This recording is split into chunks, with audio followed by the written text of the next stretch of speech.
Hello everyone. Today I want to tackle a subject that's been near and dear to my heart lately, rust prevention. I bought a whole bunch of spray-on rust preventatives and we're going to test them out together. So get ready because we're about to do some science. Here's how this experiment is going to work. I have a nice new piece of mild steel sheet that I've sanded down to expose clean metal. I've cut that up into sample coupons and bent them at 90-degree angles. The idea here is to see whether a vertical surface will rust differently than a horizontal surface, since one will shed water and the other will not. Each sample will be sprayed with a different flavor of rust preventative. I have one piece that will remain bare as a control. I'm handling everything with gloves to ensure that I don't have skin oils or potentially acidic fingerprints skewing my results. All the samples will be screwed onto a piece of scrap lumber and labeled accordingly. I want to see how well each of these samples works in a variety of conditions, so I have two identically prepared sets of samples. One will remain inside my shop, and the other will be left outside in the harsh and unforgiving hellscape of central Illinois. This will also be an ongoing experiment. I'm planning on revisiting it in a month, then again at 3 months, 6 months, and a year, and probably yearly after that. If you have any thoughts on my plans, let me know down in the comments while it's still early in the process, and I'll make adjustments if needed. Before we take a look at our contenders, I'd like to welcome my newest supporter over on Patreon, Michael Hodges, as well as give a big thank you to the one and only G. Tucker, who increased his monthly pledge. A big thanks to both of you, and to all of my patrons. You really make all this happen. If you'd like to help support the channel as well, take a look at the link down in the description. Now let's take a look at all the sprays we're going to test. First up is Cosmoline, the classic choice. This is the thick, waxy stuff that we're all familiar with, at least in our minds. I can't say for sure if this is the actual goop that coats all of that glorious import tooling that we buy. Cosmoline has pretty much become synonymous with rust prevention, to the point that all coatings tend to be referred to as Cosmoline, similar to how every facial tissue is a Kleenex and all cotton swabs are Q-tips. Regardless of whether that stuff is the genuine article or a cheap knockoff, this is the real deal. Cosmoline is sold in regular and heavy versions, and I opted for the heavy variety. It actually sprays on relatively fluidly and settles into a uniform waxy coating. Next up is Bowshield T9.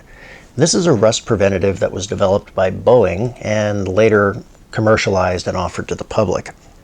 This is what I sprayed down all of my equipment that had been in storage for the last 2 or 3 years. That includes my CNC mill, turret lathe, and clausing lathe. These were all in a non-climate controlled space the entire time they were in storage, and I can't see any rust whatsoever, even with only one application of the spray. I've gone ahead and sprayed the rest of my machines down with this as well, since I already know it gets results. The spray itself is relatively thin and goes on as an oily film rather than the thick waxy coating of some of the others. Moving on, we have SP-400 by CRC. I don't have any prior experience with this particular product, but I have used a number of CRC's other offerings, and I've always thought they worked quite well. This one has a similar color to the Cosmoline, but a much thinner viscosity.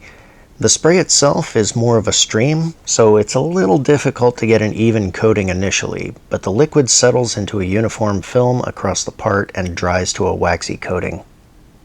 Our next victim is Spray-On's LU710 Waxy Film Protectant. This is the cheapest of the bunch. Again, I don't have any previous experience with this particular product, but I have used other spray-on products, most notably their layout fluid remover.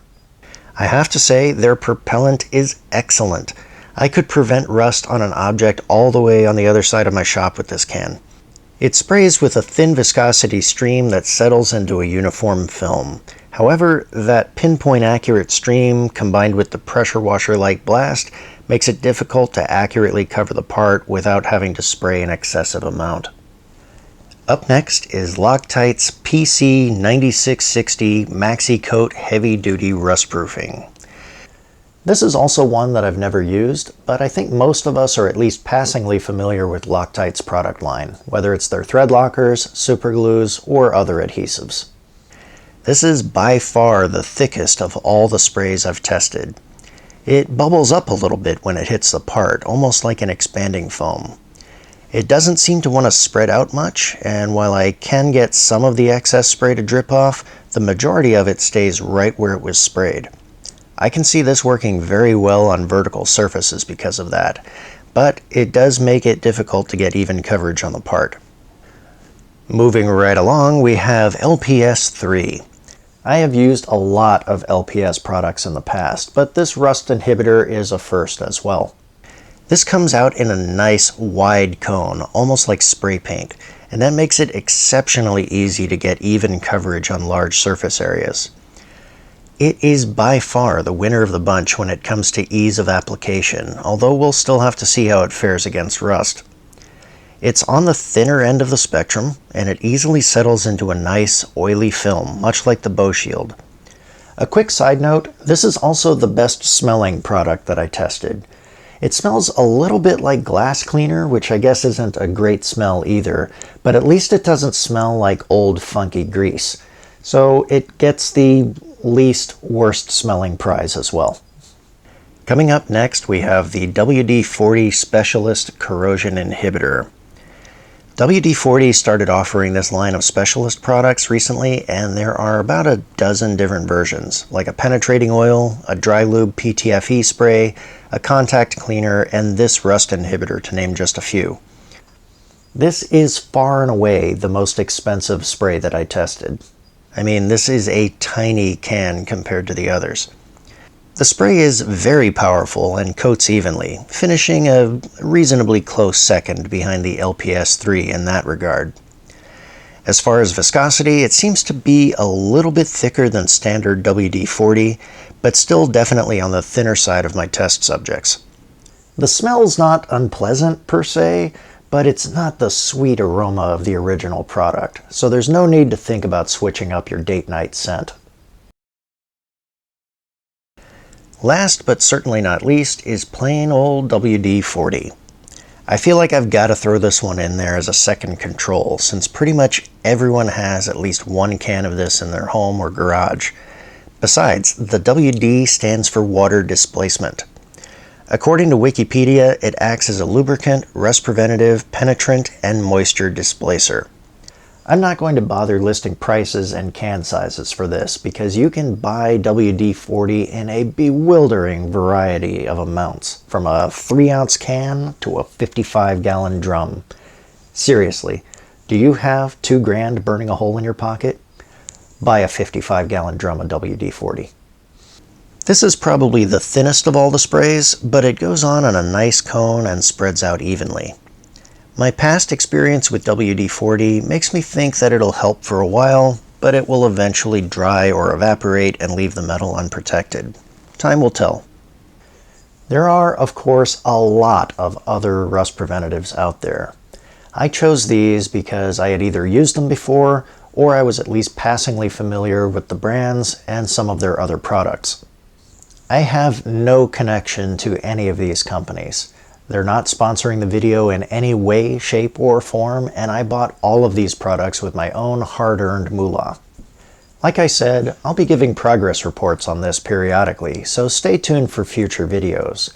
If you have any questions or topics you'd like to see me cover in a future video, let me know down in the comments section below.